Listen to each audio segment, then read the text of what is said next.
নমস্কার বন্ধুরা, আমার চ্যানেলে আপনাদের সবাইকে স্বাগত। তো আজকে আবারও হাজির হয়ে গেলাম একটা নতুন রেসিপি নিয়ে। কোনো রকম মাখা বা বেলা ঝামেলা ছাড়াই একটা স্বাস্থ্যকর নাস্তার রেসিপি নিয়ে এসেছি আজকে। আশা করি রেসিপিটি সবারই ভালো লাগবে। তো নাস্তা তৈরি করার জন্য প্রথমে একটা বাটিতে নিয়ে নিচ্ছি ছোট বাটির 1 বাটি ময়দা, দিয়ে দিলাম অল্প পরিমাণে নুন। এখন অল্প অল্প জল দিয়ে একটা ব্যাটার তৈরি করে নেব।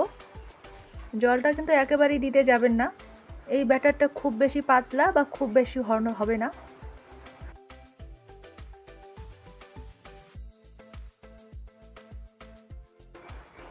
দেখুন ব্যাটারের ঘনত্বটা ঠিক এরকম হবে। তো আমার এখানে ব্যাটার তৈরি করা হয়ে গেছে। এখন বাটিটা সাইডে রেখে একটা ছোট বাটির মধ্যে নিয়ে নিচ্ছি আমি 2টা ডিম।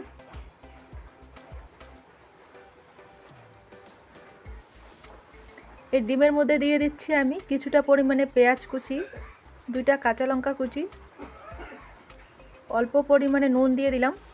এখন একটা চামচের সাহায্যে আমি ডিমটাকে ফেটিয়ে নিচ্ছি।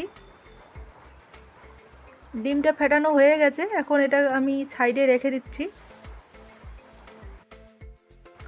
এখন একটা থালাতে নিয়ে নিচ্ছি আমি একটা গোটা শসা কুচি, দিয়ে দিচ্ছি টমেটো কুচি, আর কিছুটা পরিমাণে পেঁয়াজ কুচি দিয়ে দিলাম। দিয়ে দিলাম 2টা কাঁচা লঙ্কা কুচি, আর বড় চামচের 2 চামচ দিয়ে দিচ্ছি মেয়োনিজ।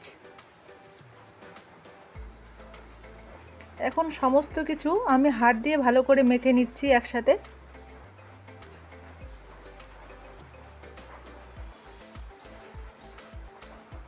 আমার এখানে পুর তৈরি হয়ে গেছে, এখন সাইডে রেখে দিলাম। এখন চুলা অন করে একটা কড়াই বসিয়ে দিয়ে দিলাম সামান্য পরিমাণে তেল। তেলটাকে এখন চতুর্দিকে ছড়িয়ে দিচ্ছি। এখন এর মধ্যে দিয়ে দিচ্ছি ময়দার ব্যাটারটা। দেখুন আমি হাতা দিয়ে 2 হাতা মতো ব্যাটার দিয়ে দিলাম।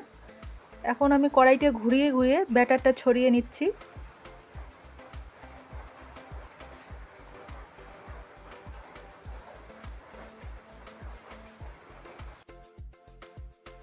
প্রায় 2 মিনিট পর রুটিটা কিন্তু অটোমেটিক উঠে যাচ্ছে, দেখুন আপনা আপনি উঠে যাচ্ছে।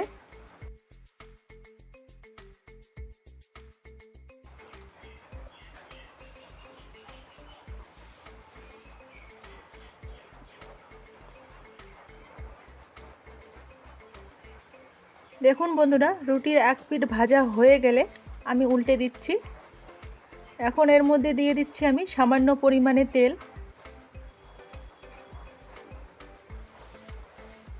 আমি কিন্তু এখানে সয়াবিন তেল দিলাম, আপনারা চেষ্টা করবেন সয়াবিন তেল দেওয়ার।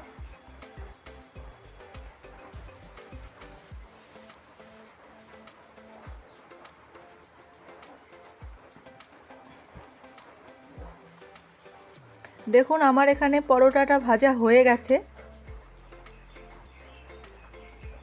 এখন নামিয়ে নিচ্ছি। এখন ওই কড়াইতে আবারও কিছুটা পরিমাণে আমি তেল দিয়ে দিলাম।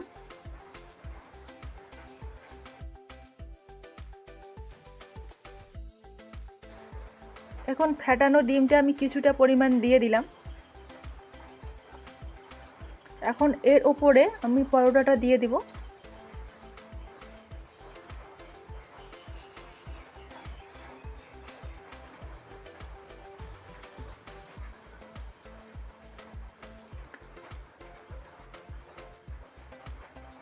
এক পিঠ ভাজা হয়ে গেলে আমি উল্টে দিচ্ছি, আর দিয়ে দিচ্ছি আমি মাঝখান থেকে টমেটো সস দিয়ে একটা চামচ দিয়ে আমি ছড়িয়ে দিচ্ছি।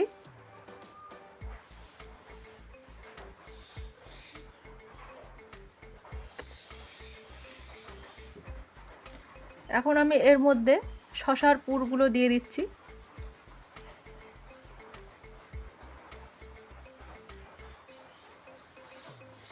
এখন এই পরোটাটাকে আমি এভাবে করে ফোল্ড করে নিচ্ছি। দেখুন আমার এখানে তৈরি হয়ে গেল হেলদি নাস্তা। এভাবে করে আমি আর একটা পরোটাও ভেজে নেব।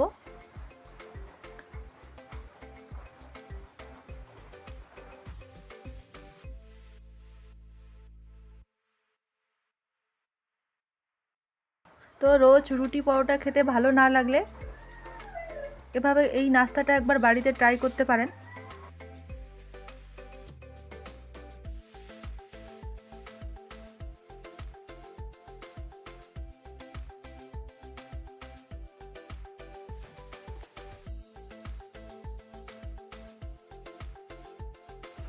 সকালের নাস্তায় বা বিকালের টিফিনে বা রাত্রিবেলা আপনার ডিনার হিসেবেও খেতে পারেন।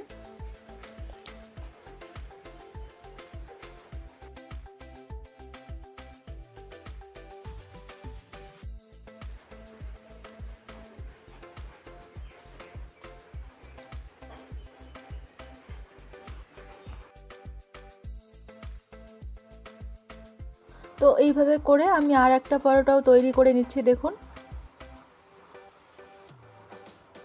আপনারা বাড়িতে এভাবে করে অবশ্যই একবার পরোটা বানিয়ে দেখবেন, খেতে কিন্তু দুর্দান্ত হয়। আর বিশেষ করে বাচ্চাদেরকে তৈরি করে দেবেন, এক নিমেষেই শেষ করে দেবে।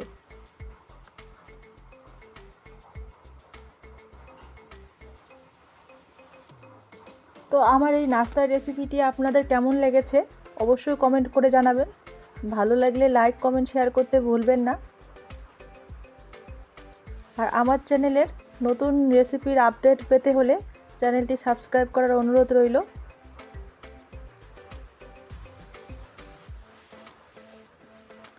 তো দেখুন, মাঝখানে আমি মেয়োনিজ মাখানো শসা কুচিগুলো দিয়ে দিচ্ছি আর এইভাবে করে আমি ফোল্ড করে নিচ্ছি।